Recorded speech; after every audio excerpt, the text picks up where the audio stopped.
शुक्रवार व्रत कथा। एक गांव में एक बुढ़िया रहती थी जिसके 7 बेटे थे। 6 बेटे कमाने वाले थे और एक बेटा निकम्मा था। बुढ़िया माँ 6 पुत्रों का जूठा 7वें पुत्र को देती। 7वां पुत्र एक दिन अपनी पत्नी से बोला, देखो मेरी माता का मुझ पर कितना प्रेम है। वह बोली, क्यों नहीं, सबका जूठा बचा हुआ तुमको खिलाती है। वह बोला, जब तक आंखों से न देखे मान नहीं सकता। पत्नी ने हंसकर कहा, देख लोगे तब तो मानोगे। कुछ दिन बाद एक बड़ा त्योहार आया। घर में 7 प्रकार के भोजन और चूरमा के लड्डू बने। वह पत्नी की बात को जांचने के लिए सिरदर्द का बहाना बनाकर पतला कपड़ा सिर पर ओढ़कर रसोई में जाकर सो गया और कपड़े में से सब देखता रहा। 6 भाई भोजन करने आए। उसने देखा, माँ ने उनके लिए सुंदर सुंदर आसन बिछाए, 7 प्रकार की रसोई परोसी और आग्रह कर करके उन्हें भोजन कराती रही। वह देखता रहा। 6 भाई भोजन कर उठ गए तब माँ ने उनकी 5 थालियों में से लड्डुओं के टुकड़ों को उठाया और एक लड्डू बनाया। जूठन साफ कर माँ ने उसे पुकारा, उठ बेटा, उठ।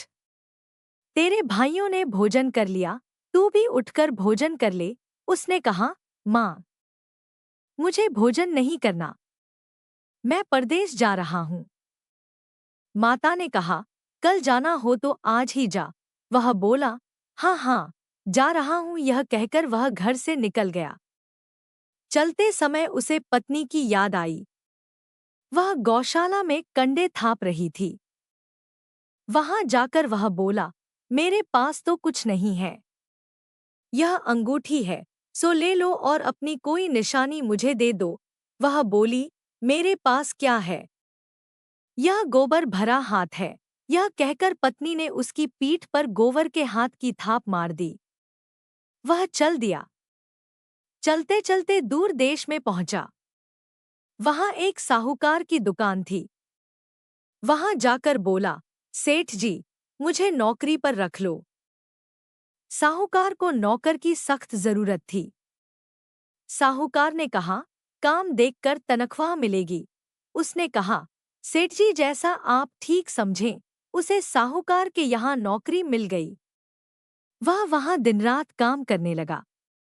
कुछ दिन में दुकान का लेन देन, हिसाब किताब, ग्राहकों को माल बेचना, सारा काम करने लगा। साहूकार के 7-8 नौकर थे। वे सब चक्कर खाने लगे। लेकिन उसने अपनी लगन, परिश्रम और ईमानदारी से सभी को पीछे छोड़ दिया। उसे अपने किए का फल मिला। सेठ ने भी उसका काम देखा और 3 महीने में ही उसे मुनाफे में साझीदार बना लिया। परिश्रम करते करते 12 वर्ष में ही वह नगर का नामी सेठ बन गया और सेठ अपना सारा कारोबार उस पर छोड़कर बाहर चला गया। इधर उसकी पत्नी पर क्या बीती वह सुने। सास ससुर उसे दुख देने लगे। गृहस्थी का काम करवाकर उसे लकड़ी लेने जंगल में भेजते। इस बीच घर की रोटियों के आटे से जो भूसी निकलती, उसकी रोटी बनाकर रख दी जाती और फूटे नारियल की नरेली में पानी दिया जाता। इस तरह दिन बीतते रहे।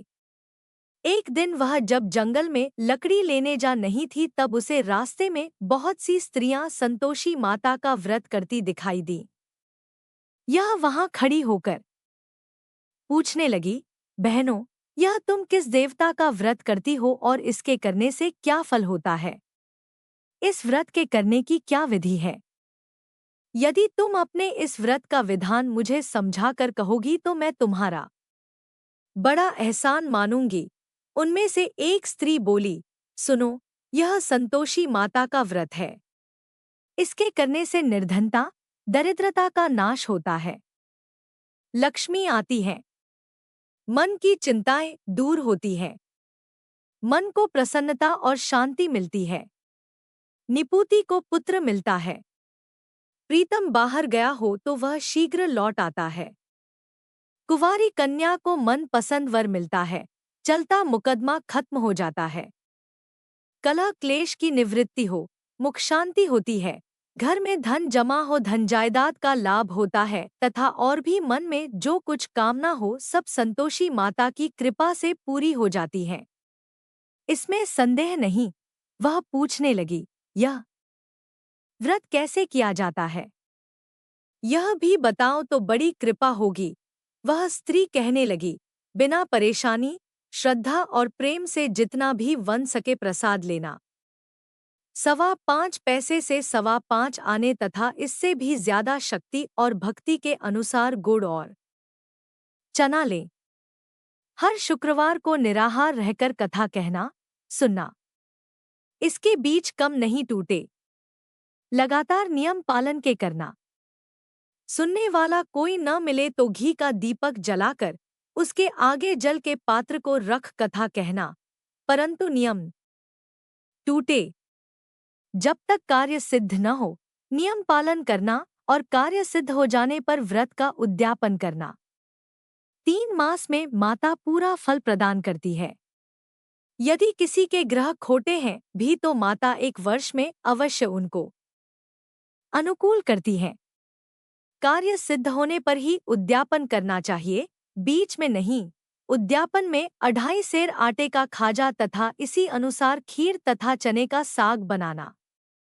8 बच्चों को भोजन कराना। जहां तक मिले देवर, जेठ, भाई बंधु, कुटुंब के लड़के लेना, न मिले तो रिश्तेदारों और पड़ोसियों के लड़के बुलाना। उन्हें भोजन करा, यथाशक्ति दक्षिणा दे, माता का नियम पूरा करना। ध्यान रखना उस दिन घर में कोई खटाई न खाए। यह सुन वह वहां से चल दी।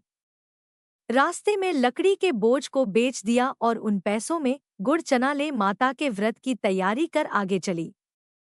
रास्ते में संतोषी माता के मंदिर में जा माता के चरणों में लौटने लगी। विनती करने लगी, मां, मैं दीन हूँ, निपट मूर्ख हूँ। व्रत के नियम कुछ जानती नहीं। मैं बहुत दुखी हूँ। हे माता, मेरा दुख दूर कर, मैं तेरी शरण में हूँ। माता को दया आई। एक शुक्रवार बीता कि दूसरे शुक्रवार को ही उसके पति का पत्र आया और तीसरे शुक्रवार को उसका भेजा हुआ पैसा आ पहुंचा। यह देखकर जेठानी मुंह सिकोड़ने लगी। इतने दिनों बाद इतना पैसा आया, इसमें क्या बड़ाई है? लड़के ताने देने लगे। काकी के पास अब पत्र आने लगे, रुपया आने लगा। अब तो काकी की खातिर बढ़ेगी। अब तो काकी बुलाने से भी नहीं बोलेगी। बेचारी सरलता से कहती, भैया पत्र आए, रुपया आए तो हम सबके लिए अच्छा है। ऐसा कहकर आंखों में आंसू भरकर संतोषी माता के मंदिर में जा मातेश्वरी के चरणों में गिरकर रोने लगी। माँ, मैंने तुमसे पैसा नहीं मांगा। मुझे पैसे से क्या काम? मुझे तो अपने सुहाग से काम है। मैं तो अपने स्वामी के दर्शन और सेवा मांगती। तब माता ने प्रसन्न होकर कहा, जा बेटी, तेरा स्वामी जल्दी ही आएगा। यह सुन खुशी से बावली हो वह घर आकर काम करने लगी। संतोषी माँ विचार करने लगी, इस भोली पुत्री से मैंने कह तो दिया कि तेरा पति शीघ्र आएगा, पर आएगा कहाँ से? वह तो इसे स्वप्न में भी याद नहीं करता। उसे इसकी याद दिलाने तो मुझे ही जाना पड़ेगा। संतोषी माता ने उस बुढ़िया के बेटे को स्वप्न में समझाया, पुत्र, तेरी घरवाली कष्ट उठा पांच रही है। यह बोला, हाँ माता, यह तो मुझे भी मालूम है, परंतु क्या करूं? वहां कैसे जाऊं? परदेश की बात है, लेन देन का सारा हिसाब किताब है, कोई जाने का रास्ता नजर नहीं आता। आप ही कोई राह दिखाएं कि वहां कैसे जाऊं? मां कहने लगी। सवेरे नहा धोकर संतोषी माता का नाम ले, घी का दीपक जला दंडवत कर और दुकान पर जा बैठना। देखते देखते तेरा लेन देन चुक जाएगा, जमा माल बिक जाएगा, सांझ होते होते धन का ढेर लग जाएगा। वह अगले दिन सुबह बहुत जल्दी उठा। उसने अपने मित्र बंधुओं परिचितों से स्वप्न में माता द्वारा कही गई बात कह सुनाई। वे सब उसकी बात सुनकर उसकी खिल्ली उड़ाने लगे। वे कहने लगे कि कहीं कभी सपने की बात भी सच्ची होती है। एक बूढ़ा व्यक्ति बहुत समझदार था। वह बोला, देखो भाई, मेरी बात मानो। इस तरह सांच या झूठ कहने के बदले देवता ने जैसा कहा है वैसा ही करना। तेरा क्या जाता है। बूढ़े की बात मानकर नहा धोकर उसने संतोषी माता को प्रणाम किया। फिर भी का दीपक जलाकर दुकान पर जा बैठा। शाम तक धन का ढेर लग गया। वह हैरान हुआ। मन में संतोषी माता का नाम ले प्रसन्न हो घर जाने के वास्ते गहना, कपड़ा व सामान खरीदने लगा। सब काम से निपट अपने घर को रवाना हुआ। उधर उसको पत्नी जंगल में लकड़ी लेने गई। लौटते वक्त थक जाने के कारण संतोषी माता के मंदिर पर विश्राम करने बैठ गई। यह तो उसका रोज रुकने का स्थान था। धूल उड़ती देख उसने माता पूछा, हे माता, यह धूल कैसी उड़ रही है। मां ने कहा, हे पुत्री, तेरा पति आ रहा है। अब तू ऐसा कर, लकड़ियों के 3 बोझ बना। एक नदी के किनारे रख, दूसरा मेरे मंदिर पर और तीसरा अपने सिर पर रख। तेरे पति को लकड़ी का गड्ढा देखकर मोह पैदा होगा। यह वहां रुकेगा, नाश्ता पानी बना खाकर मां से मिलने जाएगा। तू लकड़ी का बोझ उठाकर जाना और बीच चौक में गड्ढा डालकर 3 आवाजें जोर से लगाना, लो सासू जी, लकड़ियों का गट्ठा लो, भूसी को रोटी दो, नारियल के खोपरे में पानी दो। आज कौन मेहमान आया है। संतोषी माँ की बात सुनकर वह बहुत अच्छा माँ कहकर प्रसन्न मन से लकड़ियों के 3 बोझ बना लाई। एक नदी के तट पर, दूसरा माता के मंदिर पर रखा। इतने में ही मुसाफिर वहां आ पहुंचा। सूखी लकड़ी देख उसको इच्छा हुई कि अब यहीं विश्राम कर ले और भोजन बनाकर खा पीकर गांव चले। इस प्रकार भोजन कर विश्राम कर वह अपने गांव में आ गया। उसी समय बहू सिर पर लकड़ी का गड्ढा लिए आई। उसने गड्ढा को आंगन में डाल जोर से 3 आवाजें दी, लो सासू जी, लकड़ी का गड्ढा लो, भूसी की रोटी दो, नारियल के खोपर में पानी दो। आज कौन मेहमान आया है। यह सुनकर सास ने अपने दिए हुए कष्टों को भुलाने के लिए कहा, बहू, तू ऐसा क्यों कहती है। तेरा मालिक ही तो आया है। बैठ, मीठा भात खाकर कपड़े गहने पहन। पत्नी की आवाज सुनकर उसका स्वामी बाहर आया और उसके हाथ में पहनी अंगूठी देख व्याकुल हो गया। उसने मां से पूछा, मां, यह कौन है। मां बोली, बेट, तेरी पत्नी है। आज 12 वर्ष हो गए हैं जब से तू गया है। तब से सारे गांव में जानवर की तरह भटकती फिरती है। कामकाज कुछ करती नहीं, 4 समय आकर खा जाती है। अब मुझे देखकर भूसी की रोटी और नारियल के खापरे में पानी मांगती है। वह बोला, माँ, मैंने इसे भी देखा है और तुम्हें भी। मुझे दूसरे घर की चाबी दो, मैं उसमें रहूंगा। ठीक है बेटा, जैसी तेरी मर्जी, कहकर माँ ने चाबी का गुच्छा बेटे के सामने रख दिया। उसने दूसरे घर को खोलकर सारा सामान जमाया। एक ही दिन में वहां राजा के महल जैसा ठाट-बाट बन गया। अब क्या था, वह सुख भोगने लगी। अगला शुक्रवार उसने पति से कहा, मुझे संतोषी मात का उद्यापन करना है।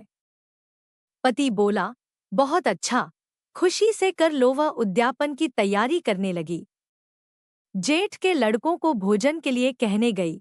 उन्होंने मंजूर किया, परंतु पीछे से जेठानी ने अपने बच्चों को सिखलाया, देखो रे, भोजन के समय सब लोग खटाई मांगना, जिससे उसका उद्यापन पूरा न हो।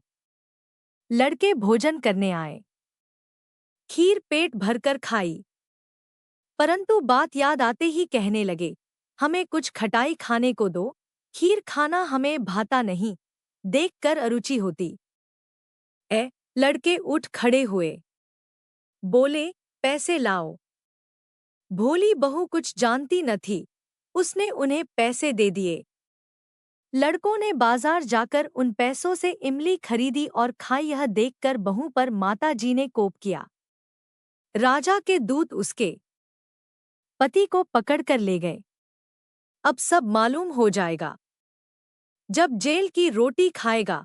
बहू से यह वचन सहन नहीं हुए। वह संतोषी माता के मंदिर में गई और कहने लगी, माता, तुमने यह क्या किया? हंसाकर क्यों रुलाने लगी?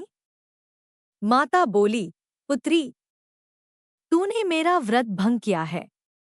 इतनी जल्दी सब बातें भुला दी। वह बोली, माता, भूली तो नहीं हूँ, न कुछ अपराध किया है। मुझे तो लड़कों ने भूल डाल दिया। मुझे क्षमा करो माँ। माँ बोली, ऐसी भूल भी कहीं होती है? यह बोली, अब कोई भूल नहीं होगी। अब बताओ, मेरे पति कैसे आएंगे? माँ बोली, पुत्री, जा, तेरा पति तुझे रास्ते में ही आता मिलेगा। वह मंदिर से निकलकर बाहर आई तो रास्ते में उसे अपना पति आता हुआ मिला। उसने पूछा, कहाँ गए थे? वह बोला, इतना धन जो कमाया है उसका कर राजा ने मांगा था, वह भरने गया था। वह प्रसन्न होकर बोली, भला हुआ, अब घर चलो। फिर अगला शुक्रवार आया। वह बोली, मुझे माता का उद्यापन करना है। पति ने कहा, ठीक है, करो। वह फिर जेठ के लड़कों से भोजन को कहने गई। जेठानी ने लड़कों को सिखा दिया कि तुम पहले ही खटाई मांगना। लड़के भोजन करने बैठे, लेकिन भोजन करने से पहले ही कहने लगे, हमें खीर पूरी नहीं भाती, जी बिगड़ता है, कुछ खटाई खाने को दो। यह बोली, खटाई खाने को नहीं मिलेगी, खाना हो तो खाओ। उनके उठकर चले जाने पर उसने ब्राह्मणों के लड़के बुलाकर भोजन करवाया। दक्षिणा की जगह उन्हें एक एक फल दिया। इससे संतोषी माता प्रसन्न हो गई। माता की कृपा से 9 माह बाद उसको चंद्रमा के समान एक सुंदर पुत्र प्राप्त हुआ। पुत्र को लेकर वह प्रतिदिन संतोषी माता के मंदिर में जाने लगी। माँ ने सोचा कि यह रोज आती है, आज क्यों न मैं ही इसके घर चलूं, इसका आसरा देखूं तो सही। यह विचार कर माता ने भयानक रूप बनाया। गुड़ और चने से सना मुख, ऊपर से मुंड के समान होंठ, उस पर मक्खियां भिनभिना रही थी। दहलीज में पैर रखते ही उसकी सास चिल्लाई, देखो रे, कोई चुड़ैल डाकिनी चली आ रही, लड़को, इसे भगाओ, नहीं तो सबको खा जाएगी। बहू रोशनदान से देख रही थी। वही प्रसन्न हो उठी, आज मेरी माता मेरे घर आई है। यह कहकर दूध पीते बच्चे को गोद उतार दिया। इस पर उसको सास गोद में भरकर बोली, अरे रान, इसे देखकर कैसी उतावली हुई है, जो बच्चे को पटक दिया। इतने में माँ के प्रताप से जहां देखो वहां लड़के ही लड़के नजर आने लगे। यह बोली, माँ जी, मैं जिनका व्रत करती हूँ, यह वही संतोषी माता है। इतना कह उसने झट से घर के सारे किवाड़ खोल दिए। सबने माता के चरण पकड़ लिए और विनती कर कहने लगे, हे माता, हम मूर्ख हैं, अज्ञानी हैं। तुम्हारे व्रत की विधि हम नहीं जानते। तुम्हारा व्रत भंग कर हमने बड़ा अपराध किया है। हे माता, आप हमारे अपराधों को क्षमा करो। इस प्रकार बार बार कहने पर संतोषी मात प्रसन्न हुई।